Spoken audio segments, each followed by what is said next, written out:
자, 여기 보시는 것처럼 첫 번째 제가 말씀드릴 내용은요, 이런 내용이 있네요. 거래 절벽이 심각하다와 관련된 기사들.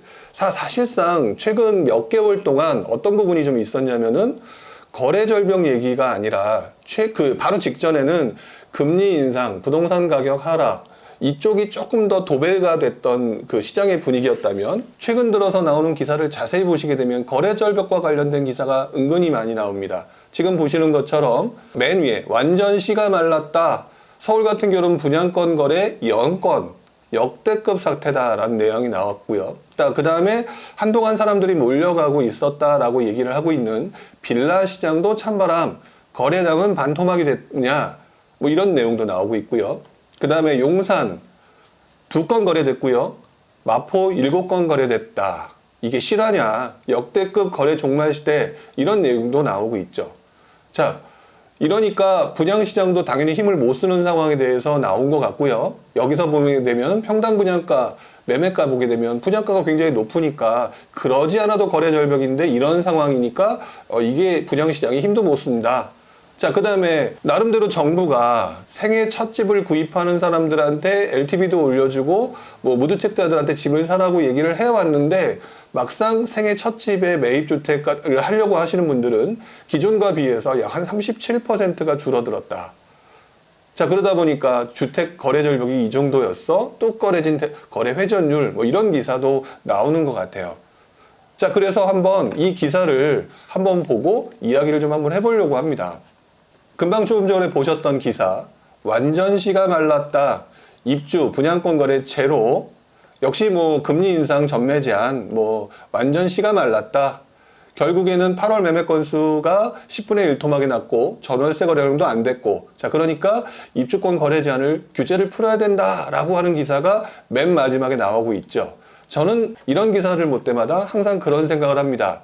기사의 목적은 항상 맨 뒤에 나온다. 다시 말해서 지금 현재 거래 절벽이 심각하니까 뭐 분양권 거래도 뭐 되지 않았고, 근데 사실상 분양권 거래가 전매 제한 영향도 있고 그러니까 사실상 서울 같은 경우는 거래가 쉽지 않은 상황이잖아요. 뭐 이런 상황에서 거래권 연권은 당연한 것인데도 불구하고 어떤 면에서 이렇게 표현하고 있다는 거죠. 자, 그러면서 마지막에 입주권 거래 제한을 풀어야 된다, 이런 내용이 나오고 있고요. 부동산 거래 건수 같은 경우도 지금 보시는 것처럼 여기 보시는 것처럼 서울부동산 정보광장에 보게 되면은 이전까지는 그래도 한 1700건 정도가 되고 있었던 것들이 지금 400건대로 굉장히 많이 떨어졌다.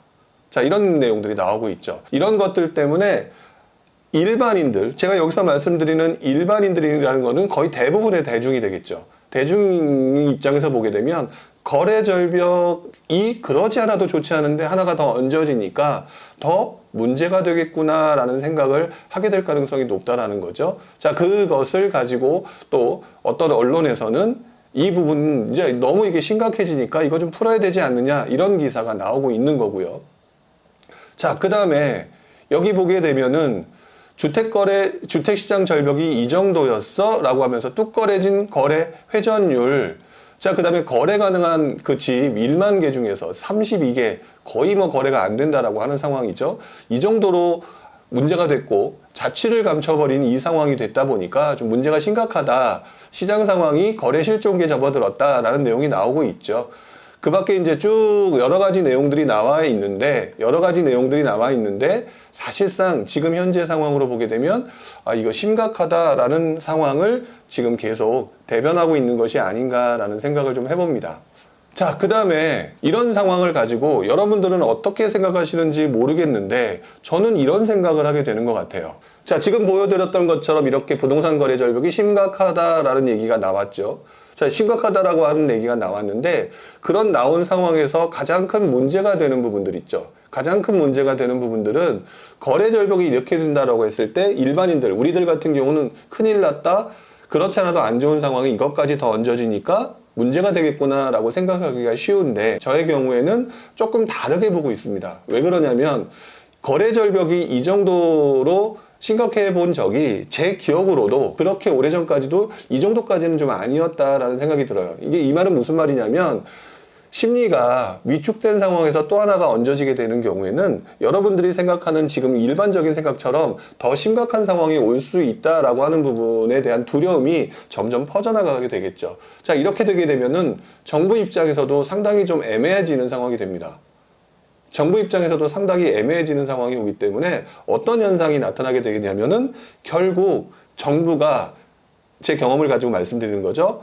거래 절벽이라고 하는 것들을 해소하기 위해서 무언가 대책이 나올 수밖에 없다. 자, 그런데 이제 여러분들은 알고 계시겠지만 되게 많은 그 기사 속에 이런 내용이 나왔죠. 하향 안정화가 돼야 된다. 하향 안정화가 돼야 된다라고 얘기하는 부분은 제가 본 관점으로는 무조건 립 서비스입니다.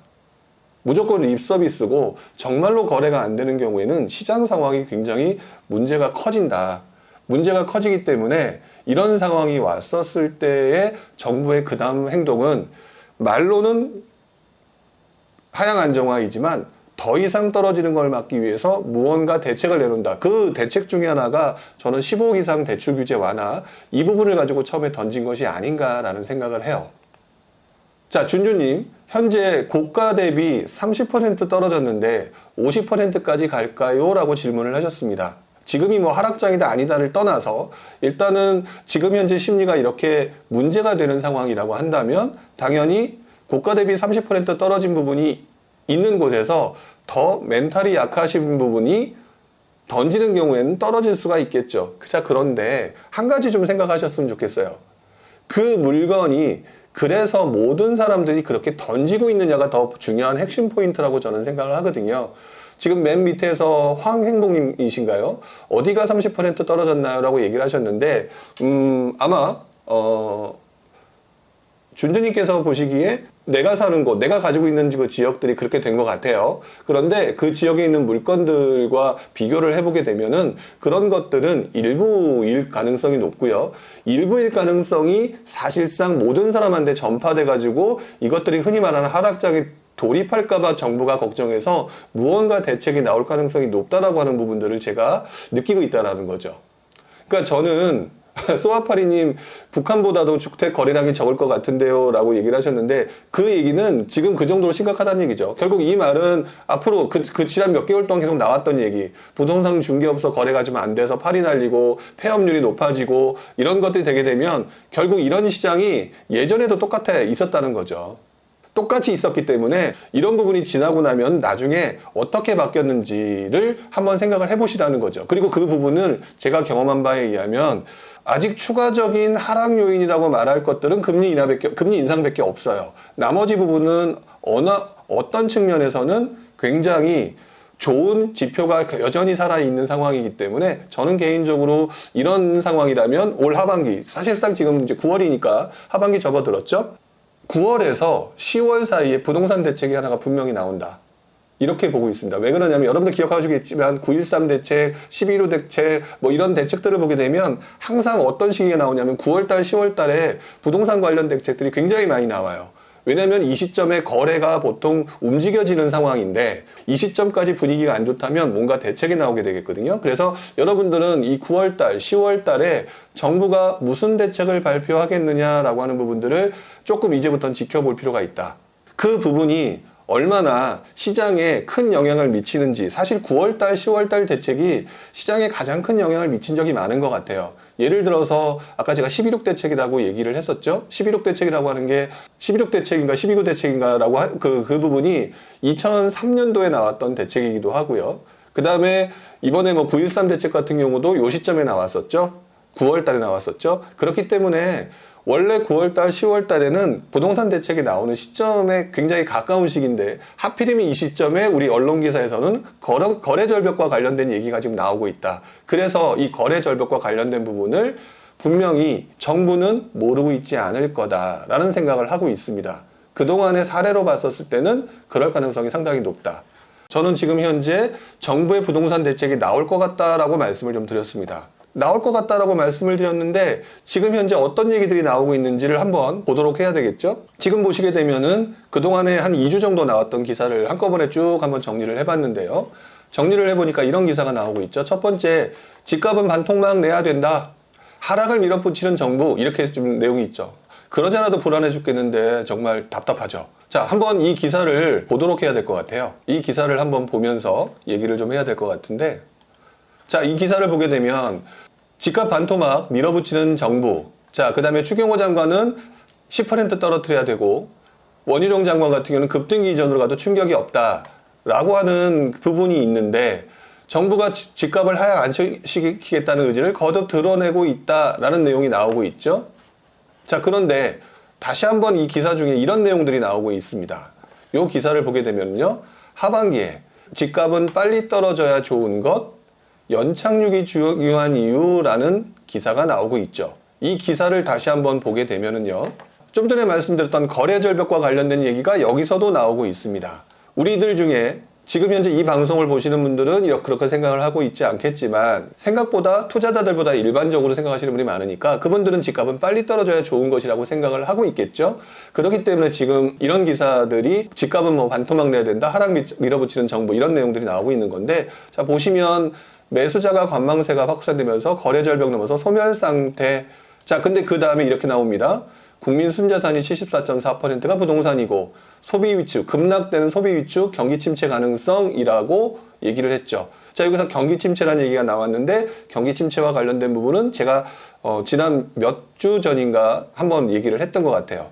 내용을 좀 보게 되면 이런 내용이 나옵니다. 여윳돈으로 산 주식이라도 파란불이 들어오면 오늘 먹을 치킨도 내일로 미루게 되는데, 재산의 70%가 갑자기 절반이 돼버리면 어떻게 될까? 금리가 올라서 이자 내기도 버거운 상황에서 적응할 새도 없이 집값이 폭락한다면은요, 소비 심리가 위축되면서 경기 전반이 얼어붙을 가능성이 커진다. 그래서 정부가 경착륙을 경계하고 있는 겁니다. 라고 되어 있습니다. 좀 전에 보셨던 기사에서는 집값 반토막 내야 된다, 하락을 밀어붙이는 정부라고 표현을 했지만, 사실상 이 기사에서 보게 되면 정부도 이렇게 나오죠. 경착륙을 피하고 있고요. 하향 안정화가 목표는 맞지만 급락해서 경기 침체로 이어지는 악순환은 피하겠다는 거죠. 그리고 이런 내용이 나옵니다. 추경호 부총리 겸 기획재정부 장관은 시장이 급락하면 규제를 조금씩 풀어서 시장 상황에 맞는 대응을 해야 된다라는 얘기를 한 적이 있습니다. 자, 그렇죠? 결국 이전까지는 폭등으로 인해서 많은 국민들한테 상대적인 박탈감을 안겼지만, 또다시 하락이라는 부동산 태풍으로 인해서 국민들이 다치지 않도록 정부의 종합적인 대책 마련이 시급해 보입니다 라고 하면서, 아까 보셨던 어떤 기사처럼 또다시 그래서 규제 완화라고 하는 부분 생각해야 되지 않느냐 라고 하면서 또 여론을 이야기하고 있는 중이겠죠. 그래서 저 같은 경우는요, 지금 그래서 립서비스로 얘기하는 하락을 밀어붙이는 정부라고 하는 그 표현을 여러분들이 믿지 마시고, 물론 현재 상황이 그렇기 때문에 어쩔 수 없이 그거에 대한 부담감을 가지고 계신 건 인정하겠다. 그리고 실제로 저도 예전에 그랬으니까. 근데 아까 말씀드렸던 것처럼, 그리고 지금 말씀드렸던 것처럼 결국 정부는 설사 떨어진다 하더라도 연착륙을 생각하고 있고, 그 과정에서 여러 가지 대책들이 나오겠죠. 여기 보게 되면은 지금 제가 보여드렸던 맨 위와 맨 아래에 있는 기사, 이 기사를 제외한 나머지 기사를 보게 되면은 어떤 내용이 나오고 있냐면은, 그래서 규제 완화와 관련된 얘기를 하고 있어요. 집값 하락이 최소 1년 더 간다. 굉장히 부담스러운 얘기죠. 요 밑에 세 번째 나와 있는 경우. 규제를 안 풀면 내년 이후까지 장기 침체. 근데 좀 전에 나왔던 내용이 장기 침체, 경기 침체를 걱정한다.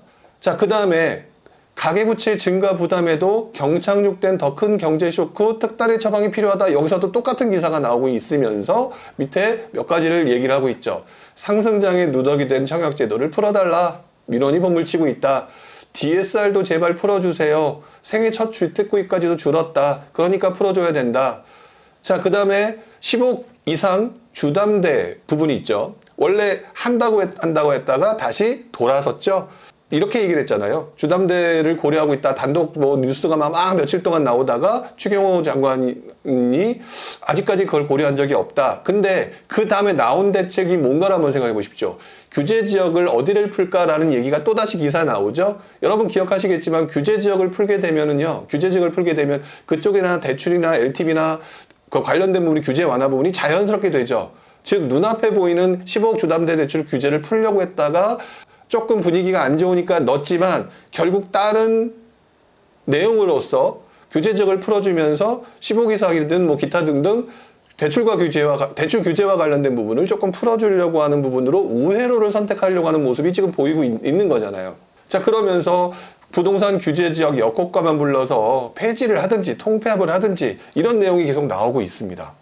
자, 이런 내용이 계속 나오고 있으니까 어떻게 되느냐? 결국 제가 좀 전에 얘기했던 것처럼 정부가 경착륙을 걱정하고 연착륙을 유도하기 위해서 이제부터는 조금씩 규제 완화를 해야 되겠구나라는 생각들을 언론을 통해서 약간 뉘앙스를 풍기는 거일 수도 있고요. 그리고 난 다음에 너무 갑자기 그러면 시장이 또 불안해질 수 있으니 그 부분에 대해서 되게 신경을 쓰고 있구나라고 하는 부분들이 눈에 보이기 시작한다는 거죠.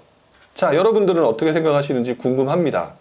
저 개인적으로는 바로 그런 부분을 생각을 하고 있고요. 그러다 보니까 투자자 입장에서는 어떤 생각을 해야 될까요?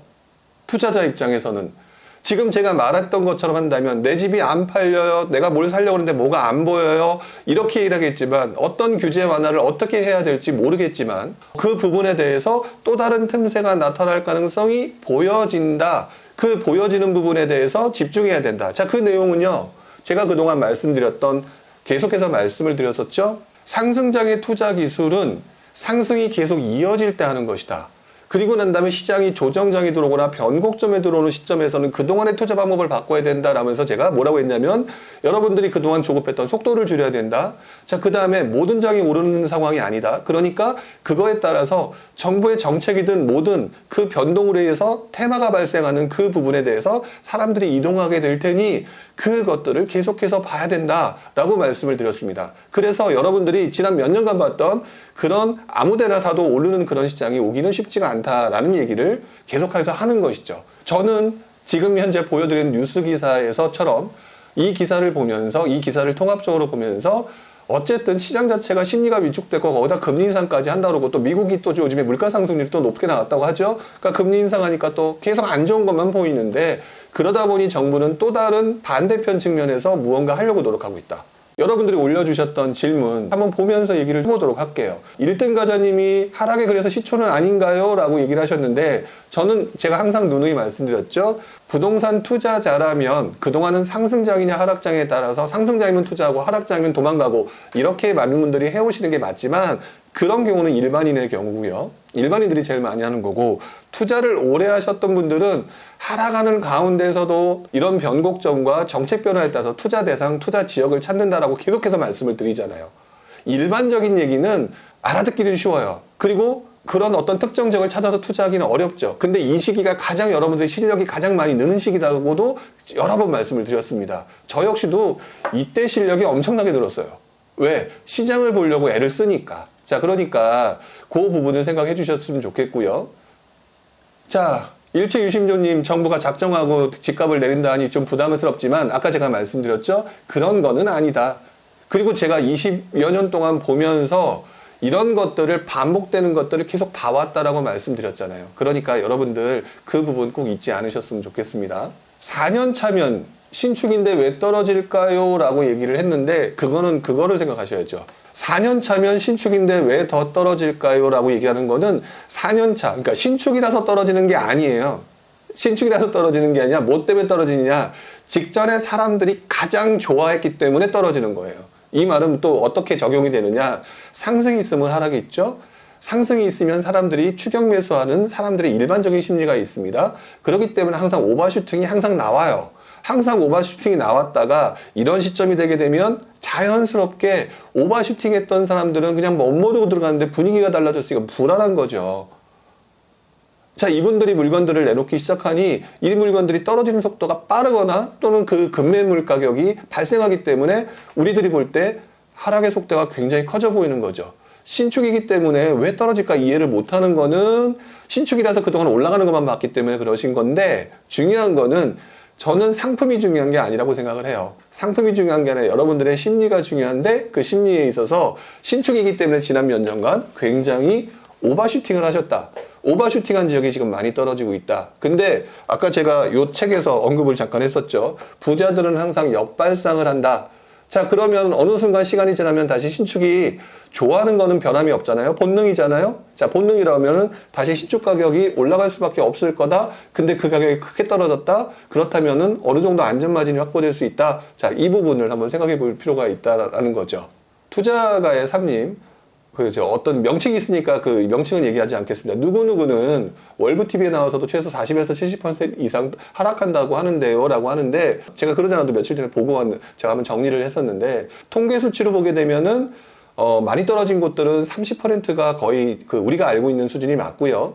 자, 그 다음에 특정 지역 같은 경우는 약 한 40% 정도가 떨어졌는데, 그런 지역이 당시 기준으로, 과거 기준으로 보게 되면은 동두천이라든지, 안성이라든지 이런 지역들이 생각보다 더 많이 올랐다가 많이 떨어지는 약간 그런 모습을 보입니다. 근데 개별 가격은 멘탈이 약하거나 내가 돈을 견뎌내지 못하는 사람들이 던질 때는 그보다 더 떨어질 수도 있겠죠. 자, 근데 그것들을 너무 일반화하실 필요는 없다.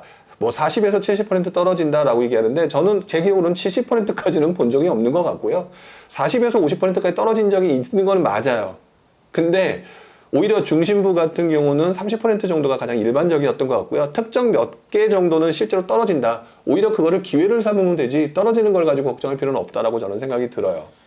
1주택자 의정부에 작년에 집을 샀는데 우울해요. 1억 떨어졌고 버티려고 하는데 힘 좀 주세요. 힘드시죠? 무주택자는 언제라도 사야 한다고 해서 샀는데 답답하다, 이렇게 말씀을 해주셨는데요. 제가 여기서 드릴 수 있는 말씀은, 자, 무주택자이시기 때문에 굉장히 젊은 분일 가능성이 좀 높다라고 저는 생각이 듭니다. 그쵸? 자, 그런데 단기적인 현상에 조금 집중을 하고 계신 것 같다. 물론 타이밍이 조금 애매할 수는 있었어요. 왜? 작년에 집을 샀다 가장 많이 오르고 있을 때 좀 들어간 부분이 있으니까. 그쵸? 자, 그리고 난 다음에 의정부라고 하는 지역, 어느 지역 또 어느 아파트인지 모르니까 제가 함부로 말씀드릴 수는 없지만, 의정부라고 하는 지역은 흔히 말하는 중심지보다는 조금 벗어난 지역.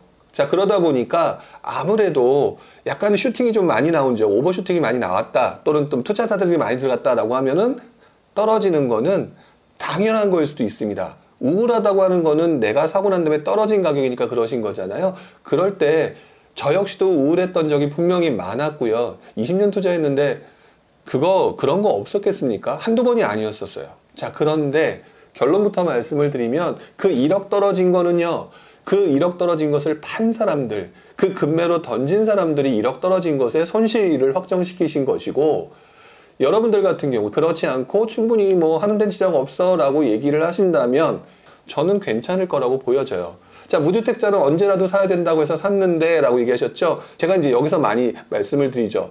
그렇기 때문에 지금 이 보전하려고 하는 심리 분명히 있으실 거예요. 그래서 부동산에 관련돼서 누구는 에이, 부동산이 하면 지겨워 그리고 도망가는 사람이 있고요. 누구는 거기서 아니야, 내가 이걸 보존해야 될 거야, 뭔가 방법이 있을 거라고 또 이제부터 굉장히 열심히 찾아본다면 속이 쓰리는 그게 보일 겁니다. 의정부 내가 산 가격보다 그 옆에 더 좋은 지역이 이렇게 떨어졌네. 야, 이런 걸 샀어야 되는데. 이런 기억들은요, 다음번 투자할 때 절대로 본인의 기억에서 사라지지 않아요. 수능시험 보고 난 다음에 틀린 거 기억이 계속 나듯이 이런 경험들을 저는 해보셔야 여러분들이 뇌리에 확 박혀버린다고 생각을 하거든요. 자, 그래서 단기적인 상황에서는 그거는 맞다. 그리고 본인이 견딜 수 없고 입구 부분에 대해서 문제가 없다고 한다면 저는 지금의 경험이 굉장히 도움이 되실 거라고 하는 거에 대해서는 변함이 없어요. 서울과 수도권은 그렇게 크게 걱정할 상황이 아닙니다. 수도권 완전 외곽을 제외하고는 제가 볼 때는 아마 그렇게 걱정하실 부분이 아니라고 생각이 들고요. 그거는 제가 지난 20여 년 동안, 그리고 여러분들한테 그동안 보여줬던 제 모습들이 있었겠죠. 제가 두루뭉실하게 표현을 할지는 몰라도 어떤 면에서는 방향성 자체가 그렇게 틀리게 설명을 드리거나 그것 때문에 저 때문에 굉장히 뭐 실패를 하셨다, 그런 분들은 아마 없으셨을 거예요. 그런 부분들을 기억을 해주시고 힘내시기 바랍니다. 김진희님, 서울 재개발은 어떤가요? 라고 얘기를 했는데 제가 블로그에다도 글을 올렸습니다. 서울의 재개발은요, 부침이 있을 거예요. 그리고 제가 이 자리에서 설명드리는 것도 또 있겠지만 또 한편으로는 제 블로그에서 재개발 관련된 글을 제가 지난번에 바로 올렸으니까 그 부분을 가지고 한번 읽어보시기 바랍니다. 간단하게 설명을 드리면은요, 이제 서울 재개발, 아니 그냥 서울뿐만 아니라 재개발은 대세예요. 어차피 지난 장과 이번 장하고 비교하게 되면은 재개발의 힘이 지난 장보다 이번 장이 훨씬 더 큽니다. 그리고 그 이유는요, 지난장에는 서울이거나 서울 근교에 살기 좋은 곳에 새로운 주택을 건설하고 택지를 지어서 건물을 지을 수 있는 상황이 있었다라고 한다면 지금 상황은 그렇지 않거든요. 그렇기 때문에 좀 표현이 이상한지 모르겠지만 설사 재개발 가격이 떨어진다 하더라도요, 좀비처럼 주춤했다가 또 덤벼들었다가 주춤했다가 덤벼들었다가 이러면서 계속해서 재개발 투자라고 하는 어떤 끈을 놓지 않으실 겁니다. 제가 볼 때는 거의 확실하게 이렇게 될 거라고 생각이 들어요. 그렇기 때문에 재개발이라고 하는 부분은 오히려 떨어질 때 얼마가 떨어졌을 때 사는 게 안전마진일까라고 하는 부분을 고민하시길 바라고요. 오히려 좋게 생각하게 되면은 지금 가지고 계신 분들 중에서 단계별로 얼마 안 남았다라고 한다면 가지고 가시는 게 좋고요. 그게 초기 재개발이다라고 얘기를 한다면 초기 재개발은 분위기가 달아올랐을 때 적정 수익을 보겠다라고 생각하고 접근하시는 게 조금 더 유리할 거다라고 저는 생각이 들어요. 그 부분에 대해서는 나중에 또 기회가 있을 때 조금 자세하게 설명을 좀 드리도록 하겠습니다. 투자자, 찐 투자자 또는 투자를 잘 하시는 분들을 자세히 보게 되면은요, 절대 상승이다 하락이다에 연연하지 않습니다. 내가 그 전에 욕심을 부렸기 때문에 지금 힘든 상황이 있을 뿐, 진짜 투자자들은 상승과 하락의 상황에 맞춰서 자신을 팔색조처럼 변형한다고 말씀을 드렸죠. 지금 신문 기사를 통해서 사람들이 어떻게 움직이는지를 한번 보도록 할게요. 자, 유심히 봐야 될 투자자의 움직임들 관련돼서 이런 기사가 나옵니다. 자, 보게 됐더니 감정가 8억 아파트 세 차례 유찰 끝에 6억 낙찰 굴욕. 여러분들은 어떤 느낌이 드시나요? 와, 큰일 났다. 감정가 8억 아파트가 6억에 떨어졌고 그때 낙찰됐으니까 여기서는 굴욕이라고 표현했지만 나름대로 여러분들이 생각하실 때는 큰일 났다라고 생각하시겠죠? 근데 저는 이 기사를 보면서 이런 생각을 합니다. 자, 화면 한번 보도록 할까요?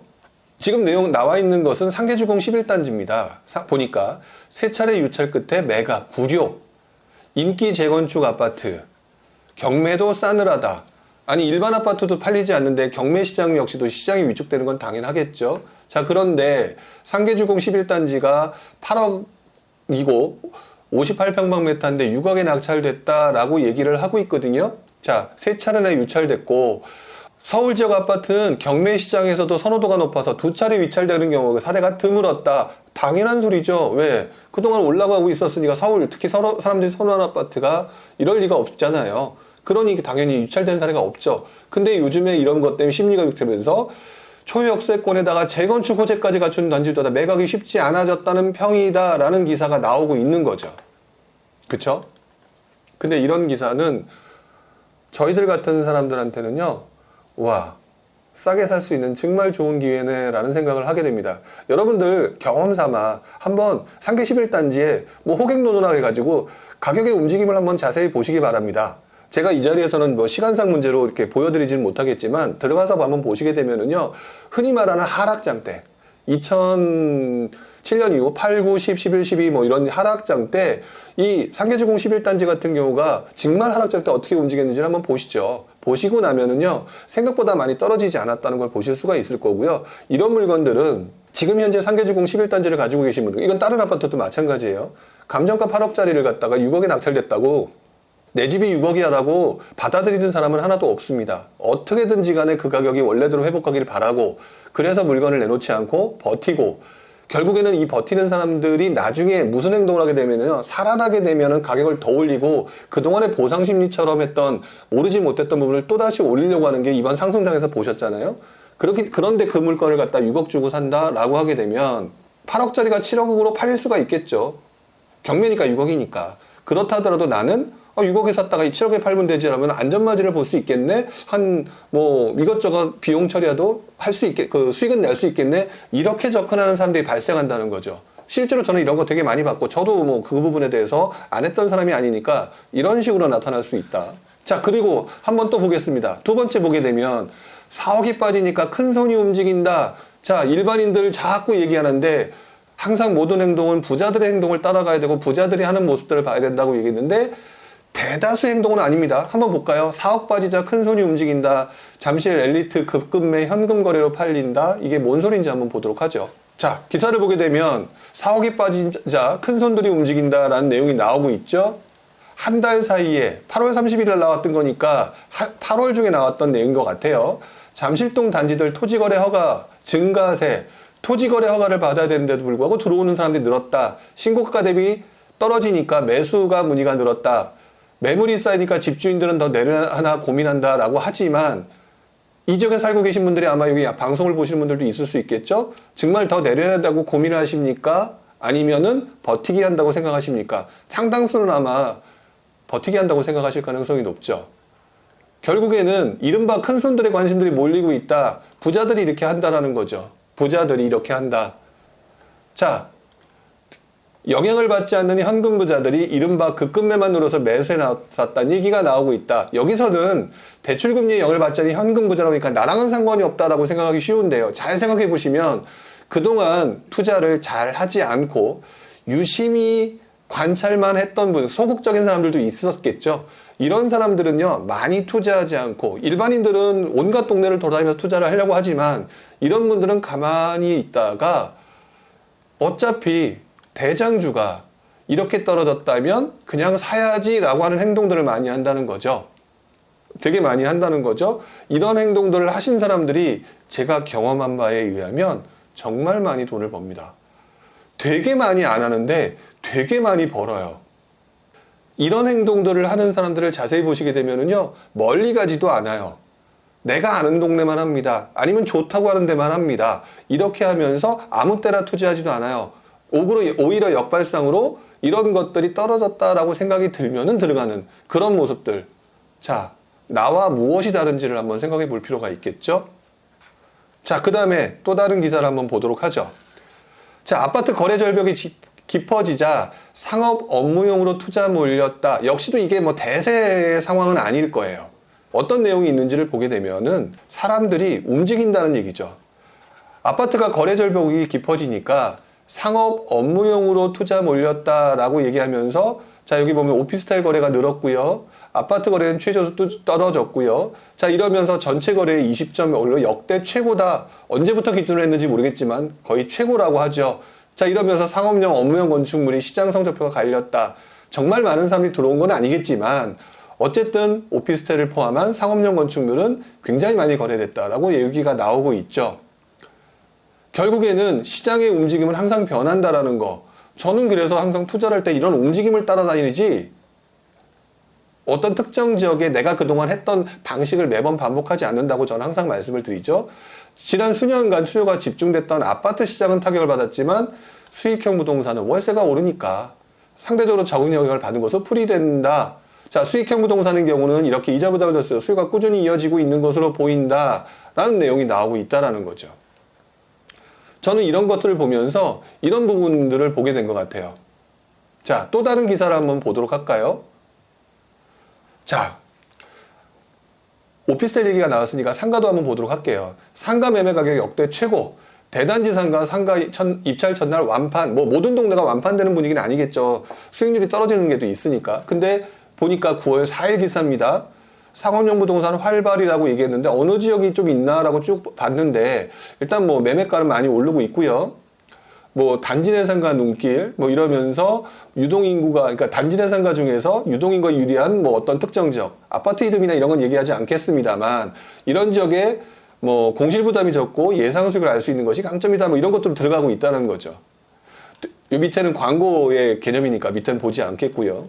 자, 이런 것들이 나와 있는 걸 보는데 되게 재밌는 게 옛날에 제가 투자를 하던 당시에 비슷한 상황이 나왔던 거. 지금 2022년 9월이니까 흔히 말하는 침체장 또는 조정장의 어떤 분위기 상황이죠, 지금이. 근데 요 기사를 한번 보시도요. 2008년 5월입니다.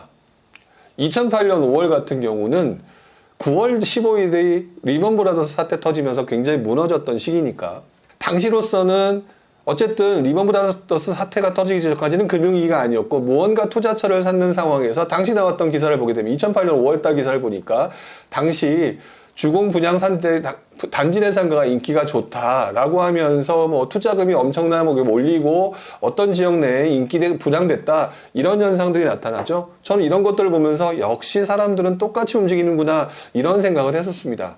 제가 그렇다고 해서 지금 말씀드리는 게 그러니까 이런 데로 가야 된다 이런 얘기를 하는 게 아니에요. 그런 걸 얘기하는 게 아니라, 그런 것들을 얘기하는 게 아니라 옛날의 상황과 지금 상황이 갑자기 특별하게 달라지는 게 아니라는 거예요. 갑자기 달라지는 게 아니기 때문에 여러분들은요, 제가 맨날 얘기하는 게 그거잖아요. 진짜 비슷하다. 진짜 비슷하다. 똑같지는 않지만 항상 비슷하다. 근데 그 말을 믿으시면서 제가 함부로 지금 하락장이다라고 언급을 안 하고 있잖아요. 언급을 왜 안 하고 있느냐? 그러다가 올라가는 시장도 봤단 말이죠. 그렇기 때문에 그 상황에서 시장의 변화 포인트를 지켜봐야 되는데, 아까 처음에 얘기했던 규제 완화 부분이 어떻게 진행되는지 이런 부분들에 대한 고민들을 하셔야 된다. 그래서 제가 올 하반기까지는 투자보다는 관망을 하고 지켜보고 시장의 방향성이 어디로 틀지 뭐 이런 얘기를 하고 있는 거잖아요. 그런 부분들을 여러분들이 꼭 기억을 하셨으면 좋겠습니다. 자, 그런데 지금 현재 말씀드렸던 이런 기사들을 보게 되면 시장의 움직임은 항상 비슷하게 돌아간다. 똑같지는 않지만 유사하게 돌아가는 거기 때문에 나름대로 여러분들이 그 시장의 흐름을 얼마만큼 잘 이해하고 있느냐, 이렇게 흘러가게 된다, 이런 것들을 알고 있는 거와 모르고 있는 거의 차이는 어마어마하게 차이가 납니다. 모르고 있기 때문에 좀 두려워하시는 거잖아요. 그 부분을 좀 기억하셨으면 좋겠고요. 라이브 방송 중이니까 광고 한번 잠깐 하고 해야겠죠. 저도 카페를 운영하고 뭐 그런 입장이니까, 지금 여러분들이 보시기에 이제 오른쪽 상단에 보시게 되면 지금 현재 저희가 부지런 카페에서 지금 기초, 중급, 고급, 그 다음에 미네르바 올빼미의 세금 강의까지 해서 종합반이라고 하는 것들을 지금 현재 모집하고 있습니다. 자, 이 모든 것들을 한 번에 해서 약 3개월에서 4개월 정도 한꺼번에 할 수 있는 강의를 지금 현재 모집하고 있으니까, 여러분들 관심 있는 분들은 부지런 카페 들어오셔서 이 부지런 종합반이 뭔지 한 번 더 확인해 주셨으면 좋겠고요. 이렇게 보시고 난 다음에 여러분들 괜찮다라고 생각이 들면 여러분들을 한번, 그리고 저는 여기서 고급반 강의를 하고요. 여러분들 커리큘럼을 바꿔서 이번에 고급반 부분 같은 경우는 제가 지금 하락과 관련된 얘기를 지금 많이 하고 있고, 하락 때 어떤 식으로 접근하고 있는지, 옛날에는 어땠는지 얘기를 되게 많이 하고 있죠. 그런 부분에 대한 얘기를 계속 그게 좀 커리큘럼을 포함할 예정이니까 여러분들이 좀 많은 관심을 좀 바라도록 하겠습니다. 궁금하신 분이 있다면은 부지런 카페 들어오셔서 확인 부탁을 드릴게요. 자, 그 다음에 또 다시 한번 보도록 하겠습니다. 여러분들의 이제 질문, 약 한 10분 정도 남았는데요. 여러분들의 질문을 보면서 한번 이야기를 해봐야 되겠네요. 민혜숙님, 부천 아파트 살고 있는데 여윳돈이 있어도 집을 사지 말고 또 전셋집 알아봐서 사는 게 낫겠죠? 라고 하셨는데, 지금이 무주택자라면 전셋집 가는 거는 저는 반대하는 입장이라는 거는 제가 뭐 그동안 들어오셨던 분들 다 알고 계실 거예요. 다 알고 계실 거라고 보는데, 그 부분을 생각하게 되면은 만약 그 부분이 맞다면 전셋집 가시는 건 조금 저는 반대하는 입장입니다. 왜냐면 전셋집 갔다가 나중에 또 타이밍을 잡는 게 쉽지가 않아요. 자, 그 다음에 뒤로 또 넘어가서요. 노원 재건축 알짜는 아직도 비싸요 라고 얘기를 하셨는데, 아까 제가 그랬죠. 맞습니다. 노원 재건축 알짜는 아직도 비싸죠. 몇몇 거래가, 그리고 아까 보여드렸던 거는 경매였죠. 경매였기 때문에 그런 걸 가지고 시장의 전반적인 분위기로 가면 안 되겠죠. 자, 행복마님, 노원구는 갑자기 급등해서 지금 조정받고 있는 것 아닌가요? 라고 얘기하셨는데, 맞죠?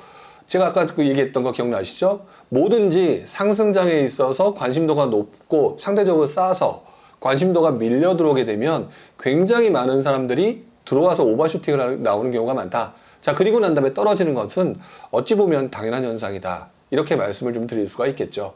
그 부분을 생각하게 되면 지금 현재 조정받고 있는 것 자체를 가지고는 저 자체로서는 그렇게 크게 걱정하고 있는 상황은 아닌 것 같다라고 말씀을 드려야 될 것 같아요. 자, 자지 말고 일어나님이라고 써주셨네요.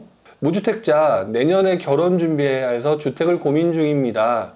노원의 재건축 몸테크 10년 보고 49평수라고 하셨는데 49형인지 아니면 49평인지는 잘 모르겠네요. 49평이면 조금 큰 것 같기도 하고요. 어쨌든 금매를 보러 다니고 있습니다. 2억이 있고 2억 대출 이자, 2억이 있고 2억 대출이라고 하니까 49형이겠네요. 소형인 것 같은데 매월 감당할 수 있는 상황입니다. 현재 6억까지 매물대가 형성되어 있는데 5억까지 내려오면 진입하려고 합니다. 안 오더라도 무리해서 내년에는 진입하려고 합니다. 옳은 생각일까요? 라고 얘기를 하셨는데, 아까도 말씀을 드렸듯이 무주택자분들은 지금이 급매물이 터져 나오는 시기죠. 급매물이 터져 나오는 시기라면 주변 아파트 가격, 그 다음에 내 아파트 가격을 하면서 상대적인 비교, 아마 특정 아파트만 보고 계실 가능성이 높겠지만 저는 개인적으로 특정 아파트만 보지 마시고요. 특정 아파트만 보지 마시고 그 주변에 있는 비교 대상 아파트를 같이 보셨으면 좋겠습니다. 같이 보다 보면 예를 들어서 A 아파트랑 B 아파트가 서로 그 사람들의 선호가 좋은데, 그래서 거의 평균적으로 가격대가 예를 들어서 한 7, 8억, 한 8억이라고 하죠. 한 8억 정도 하고 있는데, 유사한 그 아파트가 어떤 특정 시점에 급매로 갑자기 6억대까지 떨어졌다, 뭐 경매로 6억대까지 떨어졌다라고 한다면 사실상 이 두 아파트는 서로 경쟁하는 대체재 상품이기 때문에 가격의 움직임은 거의 비슷할 거거든요. 그럴 때 나타나는 6억대 매물들은 정말 해피한 매물이 될 수가 있겠죠. 바로 그 부분이 어느 정도의 안전마진이라고 보면 될 것 같고요. 그 이후에 떨어진 경우에 대해서는 사실상 우리는 알 수가 없으니까. 하지만 원래 사람들이 그렇게 좋아하고 그래서 형성된 가격이었기 때문에 그 가격은 언제든지 시장이 괜찮아지거나 회복되는 상황에서는 다시 회복될 가능성이 높다. 그러면 안전마진을 확보하고 들어간 사람들은 굉장히 큰 도움이 된다라고 말씀을 드려요. 그 부분을 생각하면 저는 여러분들, 특히 이제 우리 자지 말고 일어난 일 같은 경우는 그 부분은 적극적으로 하시는 게 맞지 않을까라는 생각을 해봅니다. 자, 이효원님, 노원이든 분당이든 평촌이든 용적률 200짜리들 재건축은 안 되고 그냥 이슈 탈 때 판다고 생각하는 게 맞는 듯하다라고 얘기를 하는데요. 저도 그 부분에 서 동의를 해요. 기본적으로 일기신도시 같은 경우는 이번에 한번 보셨죠? 올 초에 일기신도시 특별법이라고 하는 것 때문에 테마를 타고 급등을 하는 모습을 보였죠. 자, 그러고 난 다음에 제가 그 당시에 아마 그 당시에 라이브를 하지는 않았지만 지금 제가 운영하고 있는 저의 밴드방 안에서 제가 분명히 말씀을 드렸어요. 테마다. 따라서 들어가지 마라. 분명히 이 일기신도시는 장기 테마이기 때문에 자연스럽게 뒤로 빠지는 상황이 온다. 왜 그렇게 들어갈 수 있는 상품을 지금 급하게 추격 매수하느냐라고 말씀을 드렸던 적이 있는데요. 그게 앞으로 계속 반복될 것이다. 가장 최저가로 살 방법은 몰라요. 없어요.